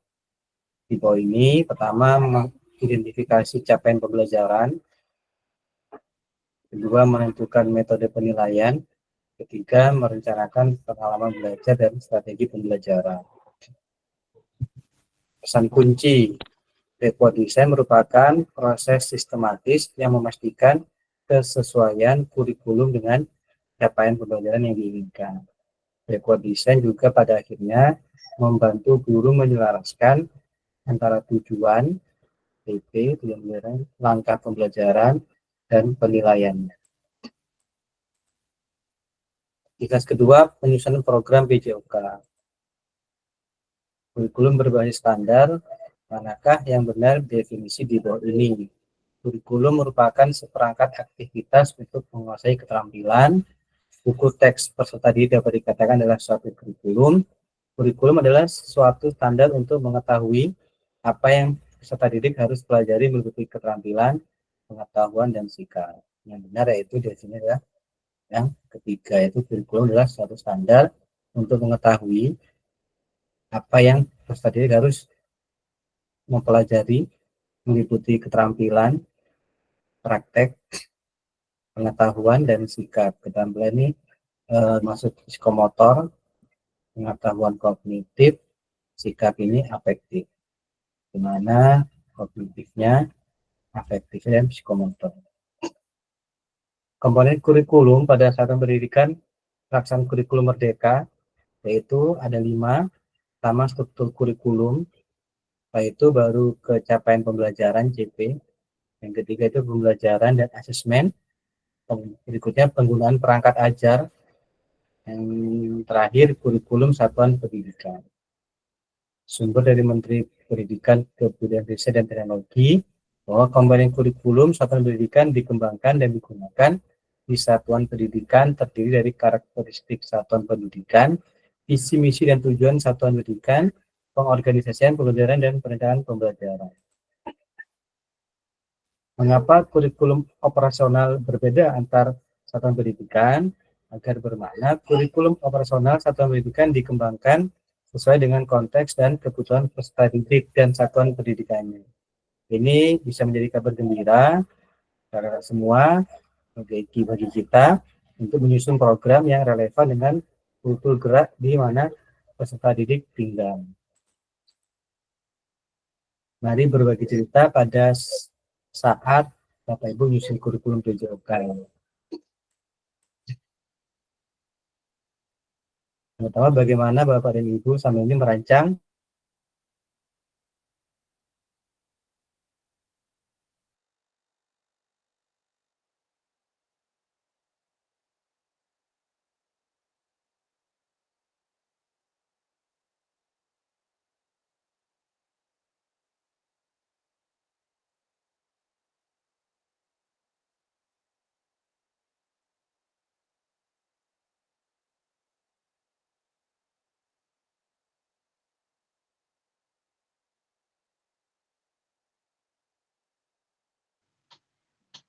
Kok suaranya hilang?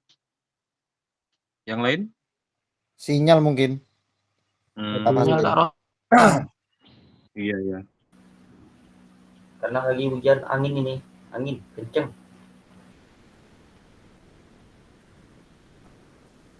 Enak sudah hujan, di sini belum. Mendung-mendung terus. Cek, Melanda daerah masih wilayah. mendung. Cek. Cek.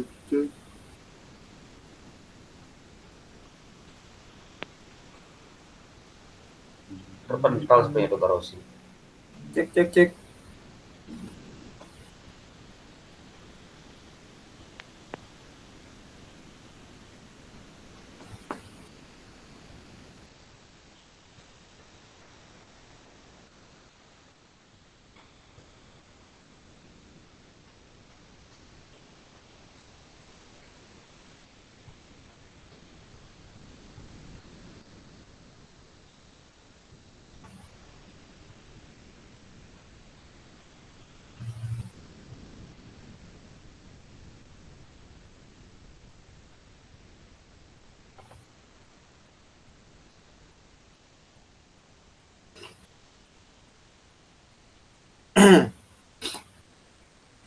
Hujan turun lagi.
Gimana nih, lanjut gak nih ceritanya? Dia kok sepi gini ya? Sinyal mulai hilang, gelap. Ini hujan deras ini, sinyalnya naik Terus turun. petir, gosong kita kok kena petir. Bisa jadi habis sinyal juga Kak Rosi. Yang jadi masalah kerekam nggak kita ini? Mudah-mudahan. Nah itu dia, udah masuk belum? Oh ini baru masuk. Baru masuk. Iya. Aduh. Ya Kak, malah saya terpental. Udah dijawab belum Kak? Udah dijawab belum? Kerekam bahaya ini. Sudah dilarang dijawab belum, Kak? mengikuti Jom selama-lamanya. Sudah dijawab belum Kak tadi? Belum Kakak, belum. Ya, satu orang aja Kak. Ada 3 jawaban, satu orang yang ingin menjawab, klik raise hand. Setelah itu kita tutup. Bagaimana merancang? Waduh.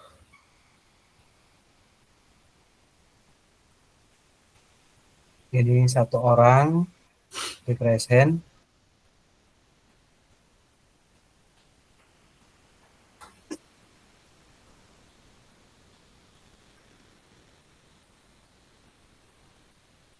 Ya, saya kan Kak Ratna. Baik.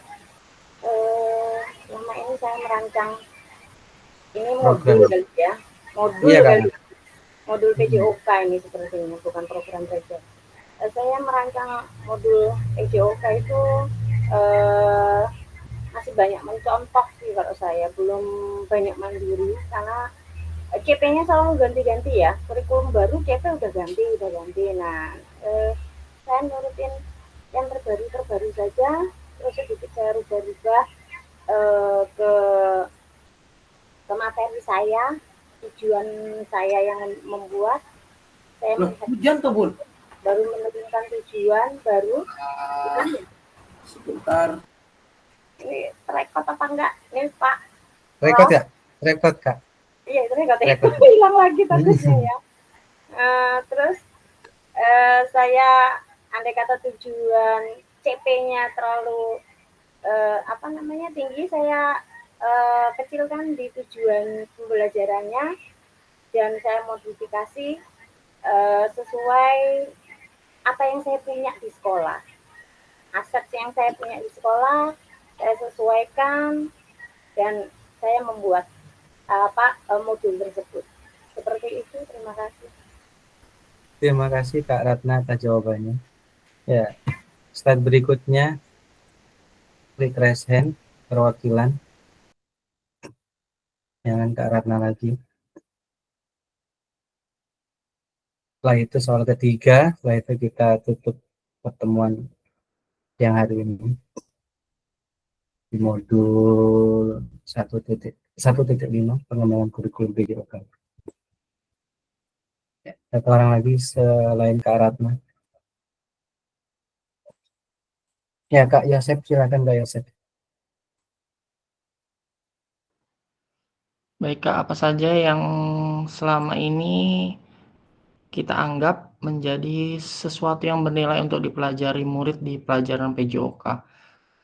Kalau kita melihat apa yang bernilai, banyak yang bernilai Kak di pelajaran PJOK, nggak hanya sekedar untuk kesehatan jasmani saja, tapi banyak aspek yang lain juga yang mungkin akan bernilai untuk para peserta didik. Yang pertama mungkin mereka akan bersosialisasi antar teman secara langsung, karena kalau di pelajaran lain mungkin mereka banyak berindividu karena di dalam ruang kelas.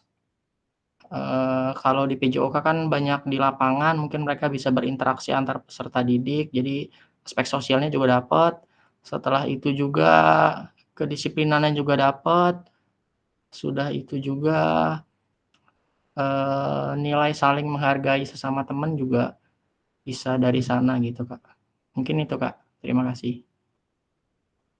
Ya, terima kasih Kak Yosep jawabannya. Terakhir Kak, bagaimana Bapak Ibu akan mengintegrasikan itu semua ke dalam proses pengembangan kurikulum mata pelajaran PJOK yang sekarang berlaku.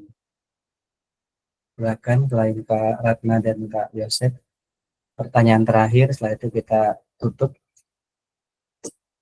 dengan foto bersama.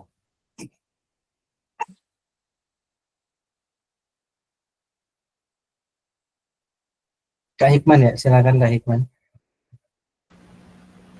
Oke.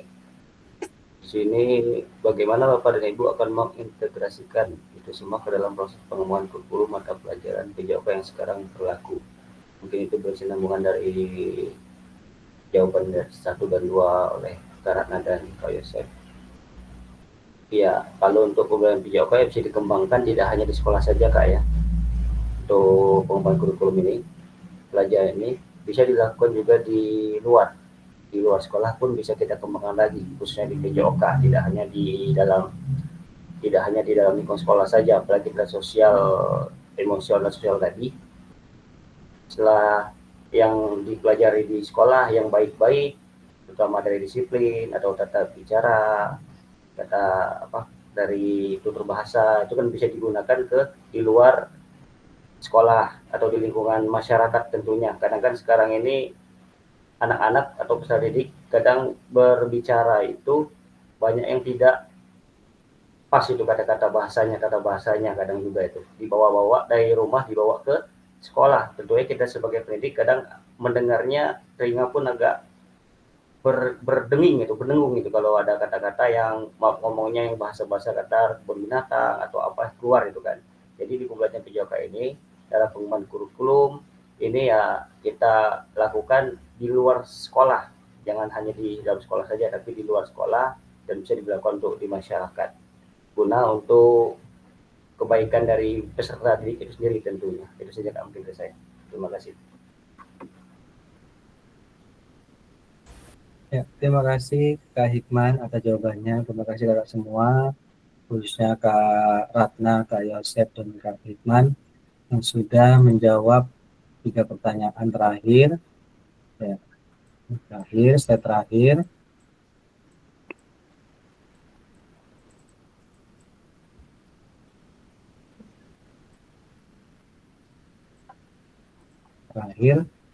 Pada akhir sesi kita hari ini, serta kakak semua dapat memahami 3 karakteristik utama kurikulum merdeka serta keterkaitannya dengan prinsip pemikiran Ki Hajar Dewantara. Itu kakak semua mampu memahami pengembangan kurikulum PJOK dan kakak mampu memahami penyusunan program PJOK yang berkualitas dengan backward design. Ya, terima kasih. Terima kasih kakak semua. Temuan kita hari ini tentang pembelajaran pengembangan kurikulum PJOK. Saya akhiri pertemuan pada siang menjelang sore hari ini. Saya akhiri. Assalamualaikum warahmatullahi wabarakatuh. Waalaikumsalam warahmatullahi wabarakatuh. Ya, sebelum saya stop rekamannya Kak, dibuka dulu on cam dulu, kita foto bersama. Mas Ari biasa aja mukanya. Kelihatan semua muka jam Minggu depan ketemu. Oh Kak Ipul awas Kak. Hadir. Kak Ipul awas. Tegang mukanya. Ngeliatnya tidak Kak Ipul. Mandek sih Kak Ipul. Oh ya siap. Seperti lu kayak Mas Ipul masih sadar? Aman. Nurawan belum on cam sama Pak Muhammad. Iya. Lagi Kak Wawan ini belum sama sekali dari kolom chat. Dari jawaban-jawabannya belum muncul. Ya, kita foto formal dulu. Kak Wawan ini misterius. Iya. 1, 2, 3. Sekali lagi ya 1, 2, aduh salah. 1, 2, 3. Nah, sekarang pakai gaya Kak.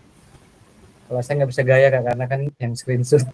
Ya, 1, 2, 3. 1, 2, 3. Ya, terima kasih kakak semua. Semangat terus. mengerjakan tugas-tugas di LMS dan mengikuti tatap maya. Tugas, semangat Ya, tugas. selamat sore semuanya kak. Selamat Aktivitas. sore Kak. Ya, Assalamualaikum. Waalaikumsalam. Waalaikumsalam.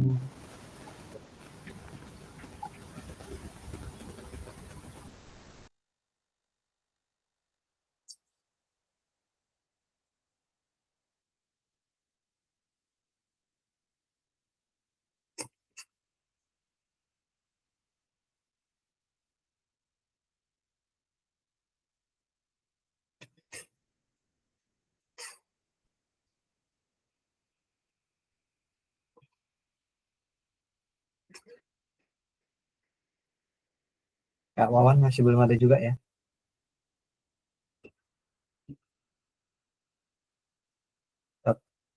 Recording dulu kak ya.